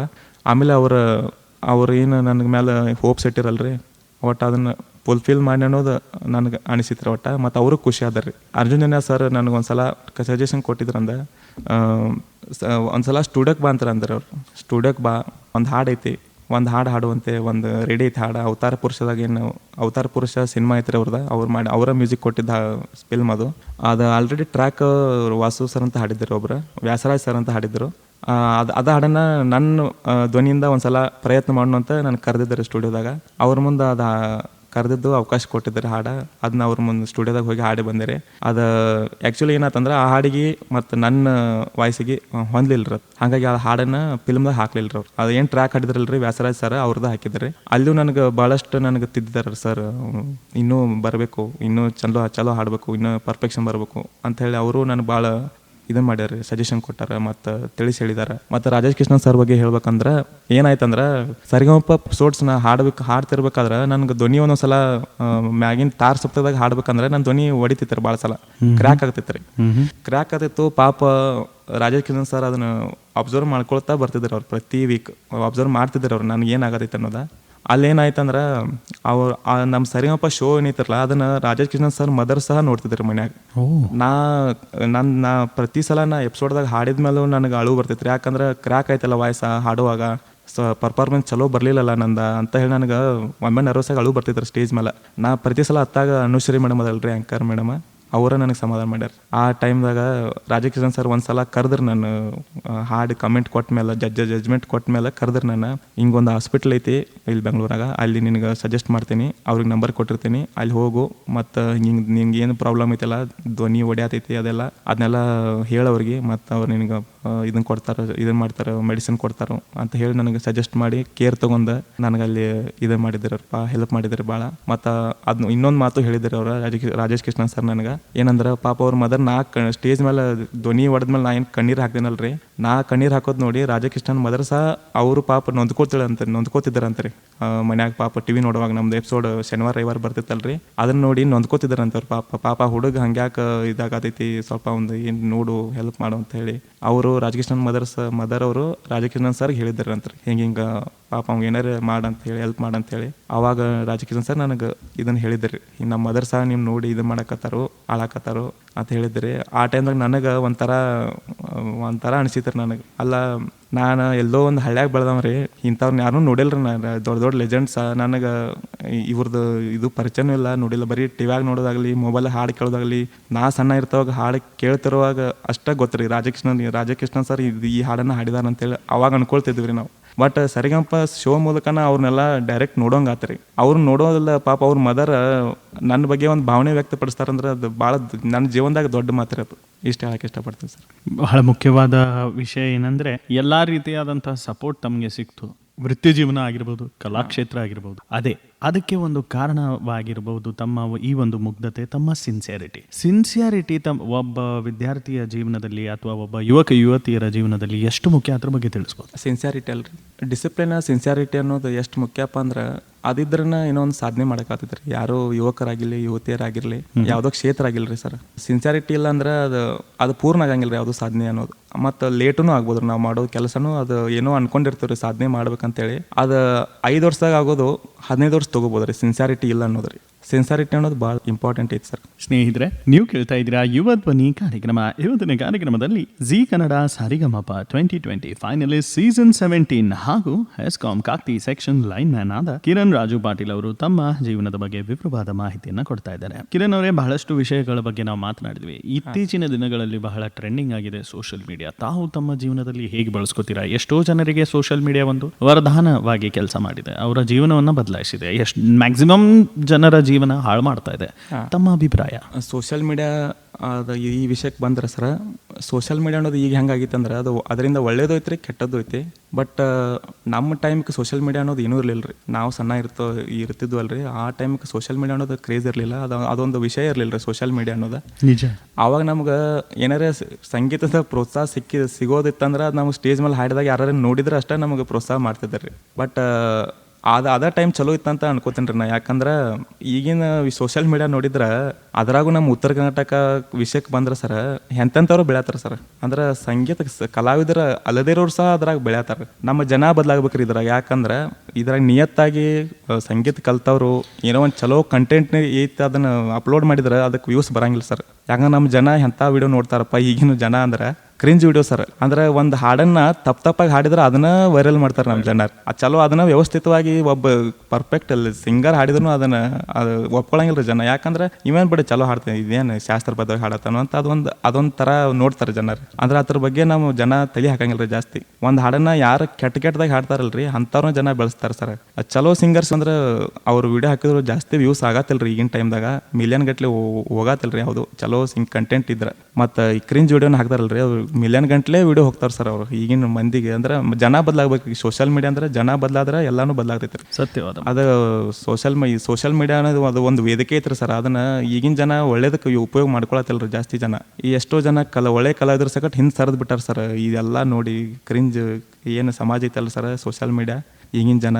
ಅದ್ರಾಗೂ ನಮ್ಮ ಜನಪದ ಏನು ಹಾಡ್ತಾರಲ್ರಿ, ಅಶ್ಲೀಲ ಪದ ಹಾಡ್ತಾರಲ್ಲ, ಅವ್ರಂತೂ ನಮ್ಮ ಉತ್ತರ ಕರ್ನಾಟಕನ ಕೆಡಿಸಿಬಿಟ್ಟಾರ ಸರ್. ಅವ್ರ ಹೆಸರುಗಳು ಹೇಳೋದು ಬೇಡ ಸರ್, ಎಲ್ಲರಿಗೂ ಗೊತ್ತೈತ್ರಿ ಆಲ್ರೆಡಿ. ಅದು ಸೋಷಿಯಲ್ ಮೀಡಿಯಾ ಅನ್ನೋದು ಯಾವ ಥರ ಅವ್ರನ್ನ ರಿಸೀವ್ ಮಾಡ್ಕೊಳತ್ತಾರಲ್ರಿ ಜನ, ಆ ಜನ ಸಕಟ್ ಅದ ಟೈಪ್ದಾಗ ಬರ್ತಾರೆ ಸರ್. ಅಂದ್ರೆ ಅವ್ರಿಗೆ ಒಳ್ಳೇದು ಬೇಕಾಗಿಲ್ಲ ಸರ್. ಅಂದ್ರೆ ಅದ್ರದ್ದು ಒಳ್ಳೇದ್ರದ್ದು ವಾಸನೆ ಸಕಟ್ ಅವ್ರಿಗೆ ಬಂದಿಲ್ಲ ಅನಿಸ್ತೈತ್ರಿ ನನಗಂತೂ. ಬರೀ ಅಶ್ಲೀಲ ಪದನ ಅವ್ರು ಕೇಳಿ ಬಯಸ್ತಾರೆ ಸರ್. ಇನ್ನು ಮುಂದಿನ ದಿನಗಳದಾಗ ಹೆಂಗೆ ಆಗ್ಬೋದಂದ್ರೆ ಅಶ್ಲೀಲವನ್ನ ನೋಡಿ ಬಯಸ್ತಾರಂತ ನನಗೆ ಅನಿಸ್ತೈತೆ ಸೋಷಿಯಲ್ ಮೀಡಿಯಾದಾಗ. ಆ ಜನರಿಗೆ ಸ್ವಲ್ಪ ಬುದ್ಧಿ ಬರ್ಬೇಕು ಸರ್. ಇನ್ನು ಗಾಯಕರಾದ ತಾವು ತಮ್ಮ ಜೀವನದಲ್ಲಿ ಕಲಾ ಸರಸ್ವತಿ ದೇವಿ ಆಶೀರ್ವಾದ ಇಲ್ಲದೆ ಏನು ಕೆಲಸ ಆಗೋದಿಲ್ಲ. ಹೌದು ಸರ್. ಭಕ್ತಿ ತಮ್ಮ ಜೀವನದಲ್ಲಿ ಏನು ಪಾತ್ರ ವಹಿಸುತ್ತೆ ಅದ್ರ ಬಗ್ಗೆ ತಿಳಿಸ್ಬೋದಾ? ಭಕ್ತಿಯ ಬಗ್ಗೆ, ಕಲೆಯ ಭಕ್ತಿ ಸರ್. ನಾ ಈ ಸಂಗೀತ ಬಿಟ್ಟು ಸರ್ ಕೃಷ್ಣನ್ ನಂಬ್ತೇನೆ ರೀ ನಾನು. ಯಾಕಂದ್ರೆ ನಾ ಯಾವ ಟೈಪ್ ನಂಬ್ತೇನಪ್ಪ ಅಂದ್ರೆ, ನಮ್ದು ಏನು XYZ ಬ್ಯಾಂಕ್ದಾಗ ಸ್ಕ್ಯಾಮ್ ಆತಲ್ರಿ ದುಡ್ಡು, ಆ ಟೈಮ್ ದುಡ್ಡು ಹೋದಾಗ ಮುಗಿತ್ ಲೈಫ್ ಅನ್ಕೊಂಡಿದ್ರಿ. ಆ ಟೈಮ್ದಾಗ ದೇವ್ರು ಇಲ್ಲ ನಿನ್ನ ಕೈ ಹಿಡಿಯಕ್ಕೆ ನಾ ಅದೇನಂತ ಹೇಳಿ ಜಾಬ್ ಕೊಟ್ರಿ ಸರ್, ವೃತ್ತಿ ಜೀವನ ಕೊಟ್ರಿ, ಹೆಸ್ಕಾಮ್ದಾಗ ವರ್ಕ್ ಕೊಟ್ರಿ. ಆ ಒಂದು ವಿಷಯದಾಗ ನಾ ದೇವ್ರನ್ನ ನಂಬ್ತೇನೆ ರೀ, ನಾ ಕೃಷ್ಣನ್ ನಂಬ್ತೇನೆ. ಯಾಕಂದ್ರೆ ನಾ ಮೊದಲಿಂದನೂ ನಂಬ್ಕೊಂತ ಬಂದಿರಿ ಕೃಷ್ಣನ. ನನಗೆ ಸ್ವಲ್ಪ ಆಧ್ಯಾತ್ಮಿಕದಾಗ ನನಗೆ ಇಂಟ್ರೆಸ್ಟ್ ಜಾಸ್ತಿ ಸ್ವಲ್ಪ ರೀ. ಆಧ್ಯಾತ್ಮಿಕ ಮತ್ತು ಸಂಗೀತ ಎರಡೂ ವಿಷಯ ಯಾವ ಮನುಷ್ಯನೊಳಗೆ ಇರ್ತಾವಲ್ರಿ, ಆ ಮನುಷ್ಯ ಸಕ್ಸಸ್ ಆಗೋದಂತೂ ಗ್ಯಾರಂಟಿನ ಸರ್. ಆಧ್ಯಾತ್ಮಿಕೂ ಮಾಡ್ತೇನೆ ರೀ ಸರ್ ನಾ. ಆಧ್ಯಾತ್ಮಿಕ ವಿಡಿಯೋಸ್ ನೋಡೋದಾಗಲಿ, ಆಧ್ಯಾತ್ಮಿಕ ಕೇಳೋದಾಗಲಿ, ಭಜನ್ ನೋಡೋದಾಗಲಿ ಎಲ್ಲಾನು ನೋಡ್ತೇನೆ ಸರ್. ಮತ್ತು ಸಂಗೀತಕ್ಕೆ ಮತ್ತು ಆಧ್ಯಾತ್ಮಿಕಕ್ಕೆ ಭಾಳ ನಂಟೈತಿ ಸರ್. ಈ ಸಂಗೀತ ಅನ್ನೋದು ರಕ್ತದಾಗ ಬಂದರೂ ಸಹ ಸ್ವರ ಅನ್ನೋದು ಇರ್ತೈತಲ್ಲ ಸರ್, ಸರಸ್ವತಿ ಪರಮಾತ್ಮ ಅನ್ನೋದನ್ನ ಇರ್ತೈತಲ್ರಿ ಸ್ವರ ರೀ, ಅದನ್ನು ದೇವ್ರು ಕೊಟ್ಟಾಗ ಮಾತ್ರ ಅದು ಬರುತ್ತೆ ರೀ ನಮ್ಮ ಒಳಗ್ರಿ, ನಮ್ಮ ಆತ್ಮಕ್ಕೆ ಬರುತ್ತೆ ರೀ. ಆ ದೇವ್ರು ಕೊಡಲಿಲ್ಲ ಅಂದ್ರೆ ಸಂಗೀತ ಅನ್ನೋದು ರಕ್ತದಾಗಿದ್ರು ಅದು ನಮ್ಗೆ ಐಡಿಯಾಸ್ ಬರಂಗಿಲ್ಲ ರೀ, ವಿಜುವಲೈಸೇಷನ್ ಯಾವೂ ಬರಂಗಿಲ್ಲ ರೀ ಹಾಡ್ಬೇಕಾದ್ರೆ. ಸಂಗೀತ ಅನ್ನೋದು ರಕ್ತದಾಗ ಬಂದರೂ ಸಹ ಆ ಸ್ವರ ಅನ್ನೋದು ಇರ್ತೈತಲ್ರಿ, ಪ್ರಾಪರ್ ಸ್ವರ ಐತಿಲ್ಲ, ಅದನ್ನ ಪರಮಾತ್ಮ ಕೊಟ್ಟಾಗ ನಮ್ಗೆ ಆಶೀರ್ವಾದ ಮಾಡಿದಾಗ ಮಾತ್ರ ಆ ಸ್ವರ ನಮ್ಗೆ ಎಳಿತೈತಿ ಅದು ನಮ್ಮ ಆತ್ಮಕ್ಕೆ. ನಿಜ. ಸಂಗೀತ ಮತ್ತು ಅಧ್ಯಾತ್ಮವನ್ನು ಯಾರು ಅಳವಡಿಸ್ಕೋತಾರಲ್ರಿ ಅವ್ರ ಜೀವನದಾಗ ಸಾಧನೆ ಅಂತೂ ಆಗೋದು ಗ್ಯಾರಂಟಿನ ಸರ್. ಸಂಗೀತ ಕ್ಷೇತ್ರದಲ್ಲಿ ಗಾಯಕಿ ತಮ್ಮ ಇಷ್ಟವಾದ ಗಾಯಕಿ ಯಾರು ಅದ್ರ ಬಗ್ಗೆ ತಿಳಿಸ್ಬೋದಾ? ಈಗ ರೀಸೆಂಟಾಗಿ ಬಂದ್ರೆ ಸರ ಸಂಚಿತ್ ಹೆಗಡೆ ಇಷ್ಟ ಆಗ್ತಾರೆ ಸರ್. ಮತ್ತು ಅವ್ರನ್ನ ಬಿಟ್ಟರೆ ಸೋನು ನಿಗಮ್ ಸರ್. ಮತ್ತು ಫೀಮೇಲ್ ಸಿಂಗರ್ ಒಳಗೆ ಬಂದರೆ ಶ್ರೇಯಾ ಘೋಷಾಲ್ ಮೇಡಮ್ ಅಫ್ಕೋರ್ಸ್ ರೀ. ಮತ್ತು ಹಳಿ ಕಾಲ ಸಿಂಗರ್ಸ್ ಒಳಗೆ ನಮ್ಗೆ SPB ಸರ್ ಮತ್ತು PB ಶ್ರೀನಿವಾಸ್ ಸರ್ ಮತ್ತು ರಾಜ್ಕುಮಾರ್ ಸರ್ ಇಷ್ಟ ಆಗ್ತಾರೆ ಸರ್.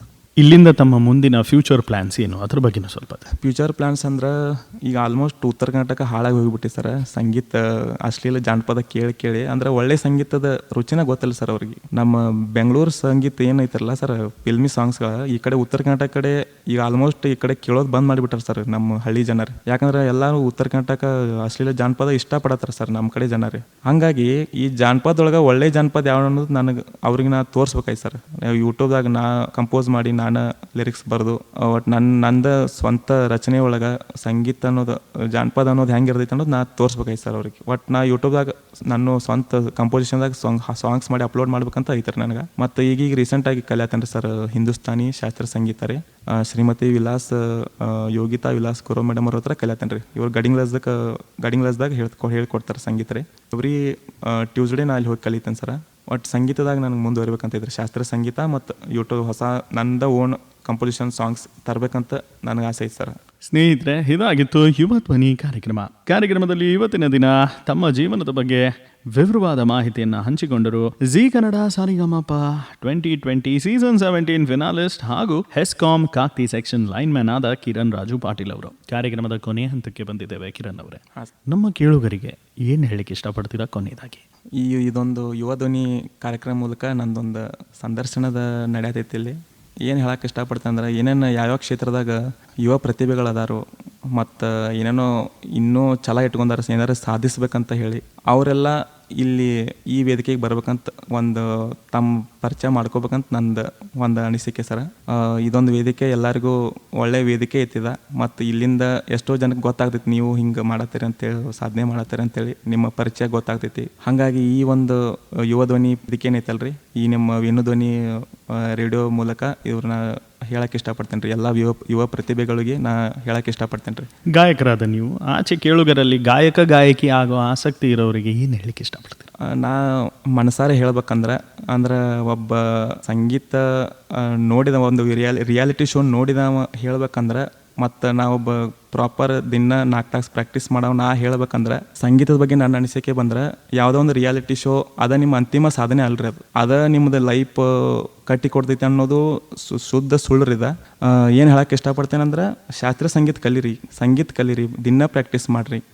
ಯಾವುದೋ ರಿಯಾಲಿಟಿ ಶೋ ಕೊನೆ ಅಲ್ಲ, ಅದ ಮತ್ತು ಅಂತಿಮ ಸಾಧನೆಯೂ ಅಲ್ಲ. ನೀವು ಏನು ಕಲಿತಾರಲ್ಲ ನಿಮ್ಮಲ್ಲಿ ಒಂದು ಛಲ ಹುಡ್ತೈತಿ. ಮತ್ತು ನೀವು ಕಲಿತಾದ್ಮೇಲೆ ಈ ರಿಯಾಲಿಟಿ ಶೋ ಅನ್ನೋದು ನಿಮ್ಗೊಂದು ಭಾಳ ಸಣ್ಣದಾಗಿ ಕಾಣಿಸ್ತೈತಿ ನಿಮ್ಗೆ ಅದೊಂದು. ಯಾಕಂದ್ರೆ ಈಗಿನ ರಿಯಾಲಿಟಿ ಶೋ ಯಾವುದೋ ನಂಬಕ್ಕೆ ಹೋಗ್ಬೇಡ್ರಿ ನೀವು. ಅಲ್ಲಿ ಪೂರ್ತಿ ಸಂಗೀತ ಇರಂಗಿಲ್ಲ, ಅಲ್ಲಿ TRPನೂ ಬೇಕಾಗಿರ್ತೈತಿ. ನಿಜ. ರಿಯಾಲಿಟಿ ಶೋ ಅನ್ನೋದು ಏನಪ್ಪ ಅಂದ್ರೆ ಸಂಗೀತ ಅಷ್ಟ ಬೇಕಾಗಿಲ್ಲ. ಅಲ್ಲಿ ನಿಮ್ಮದು ಮನಿದ ಇದು ಏನಿರ್ತೈತಿ ಬ್ಯಾಕ್ಗ್ರೌಂಡ್ ಎಲ್ಲಾನು ಕೇಳ್ತಾರೆ ಅಲ್ಲಿ. ಅಂದ್ರೆ ಒಳ್ಳೆ ಕಲಾವಿದರಿಗೆ ರಿಯಾಲಿಟಿ ಶೋ ಅಲ್ರಿ. ಇಷ್ಟು ಹೇಳಕ್ಕೆ ಇಷ್ಟಪಡ್ತೇನೆ ರೀ. ಇತ್ತು ರಿಯಾಲಿಟಿ ಶೋ ಅಂದ್ರೆ ಎದೆ ತುಂಬೇಡೋಣ ಅಂತ ಒಂದು ರಿಯಾಲಿಟಿ ಶೋ ಐತ್ರಿ, SPB ಸರ್ ನಡೆಸ್ಕೊಡ್ತಿದ್ರು. ಆ ವೇದಿಕೆ ಮಾತ್ರ ಅಲ್ಲಿ ಯಾವುದೋ ಕಾಮಿಡಿ ಇಲ್ಲ, ಯಾವುದೋ ಆ್ಯಕ್ಟಿಂಗ್ ಇಲ್ಲ, ಯಾವುದೋ ಮನಿ ಬ್ಯಾಕ್ಗ್ರೌಂಡ್ ಇಲ್ಲ, ಬಡತನ ಇಲ್ಲ, ಸಿರಿತನ ಇಲ್ಲ. ಅಲ್ಲಿ ಪ್ಯೂರ್ ಸಂಗೀತ ಅನ್ನೋದು ಏನು ಇತ್ತರಲ್ಲ SPB ಸರ್ ನಡೆಸ್ಕೊಡ್ತಿದ್ರು, ಅದೊಂದೇ ರಿಯಾಲಿಟಿ ಶೋ ರೀ ಕರ್ನಾಟಕದಾಗ ಇದುವರೆಗೂ ಹೆಸರು ಕೇಳಿ ಬರೋದ. ಅದಾದ್ಮೇಲೆ ಈಗೇನು ರಿಯಾಲಿಟಿ ಶೋ ಬಂದಾರಲ್ರಿ, ಇದು ಪಕ್ಕಾ ಏನು ಸಂಗೀತದಾಗ ಮುಂದುವರಿಬೇಕಂತ ಅನ್ಕೊಂಡಾರಲ್ಲ, ಅದು ವೇದಿಕೆ ಅಲ್ವೇ ಅಲ್ಲ ರೀ. ಅದು ಯಾವುದೂ ವೇದಿಕೆ ಆಗಿಲ್ರಿ. ಅದು ಹೆಸರು ಹೇಳ್ಬೇಕಾಗಿಲ್ಲ, ನಿಮ್ಗೆ ಗೊತ್ತಾಯ್ತು ಆಲ್ರೆಡಿ. ನಾನು ಹೇಳ್ತೀನಿ, ಶಾಸ್ತ್ರೀಯ ಸಂಗೀತ ಕಲೀರಿ. ಮತ್ತು ಈಗಿಂತೂ ಸೋಷಿಯಲ್ ಮೀಡಿಯಾ ಭಾಳ ಗಟ್ಟಿ ಐತ್ರಿ.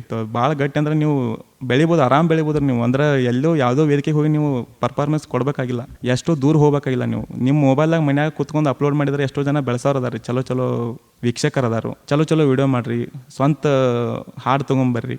ಮತ್ತು ಎಷ್ಟು ಭಾಳ ಐತ್ರಿ ಸಂಗೀತದಾಗ ಮಾಡೋದು. ಸೋಷಿಯಲ್ ಮೀಡಿಯಾದಾಗ ಭಾಳ ಬೆಳಿಬೋದು ಅಂತ ಹೇಳಕ್ಕೆ ಇಷ್ಟಪಡ್ತೀನಿ ಸರ್. ಕಾರ್ಯಕ್ರಮದಲ್ಲಿ ತಮ್ಮ ಬಹುಮೂಲ್ಯ ಸಮಯ ವಿವರವಾದ ಮಾಹಿತಿ ಕೊಟ್ಟಿದ್ದಕ್ಕೆ ಧನ್ಯವಾದ ಹಾಗೂ ನಮಸ್ಕಾರ. Thank you sir.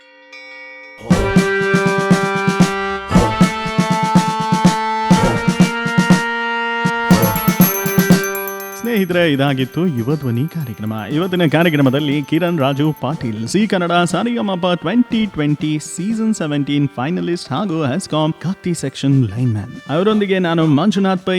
ಹೀಗೆ ಕೇಳ್ತಾ ಇರಿ ವೇಣು ಧ್ವನಿ. ಇದು 90.4 FM KLE ಕನಸು, ಬೆಳಗಾವಿಯ ಮೊಟ್ಟ ಮೊದಲ ರೇಡಿಯೋ ಕೇಂದ್ರ. ನಮಸ್ಕಾರ. You up.